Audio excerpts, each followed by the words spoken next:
Hi everyone, welcome to Statistics Bios on YouTube channel.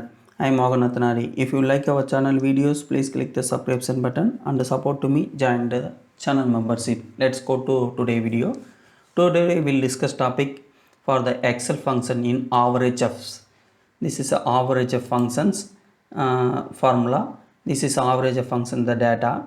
The first one for the different blood group, the group A, blood group B and blood group O and blood group AB, the total of persons in the blood group. The next one, the for the gender, the one is a male and two is a female. This is a chart table for the average of functions. Okay, the blood group AB is the chart and the general one male and two female. Okay, the function, how to calculate these functions. They select the first one, the cell, the average of, enter the equal. Okay, they enter the function for the average of AVERAGEIFS. Okay, starting the bracket, they select the cell for the first the number of persons, the C3 to C26. They select the cell and track the 26. Okay, then next they enter the comma.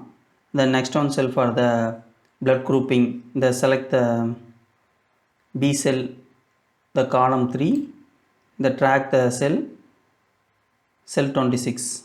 Okay, select it, then enter the comma.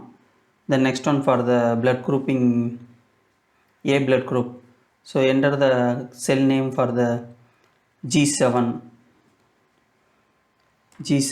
enter the comma. The next one for the select the gender, the D column, the select the cell number 3 to 26. Okay, 26. The next one for the enter the comma. The next one for the gender 1, the H column, the number of cell, the 7, H7. Okay, close the bracket, click the enter button. Okay, this is for the average value for the blood group A, the general male. Then the another one for the automatic calculation, they select the I7 cell and track the cell. Okay, automatic calculated for the average of functions. This is for the Excel functions in the average of. Thank you for watching this video. If you like, please click the subscription button. Any doubt, enter the comments. I will help you. Thank you for watching this video.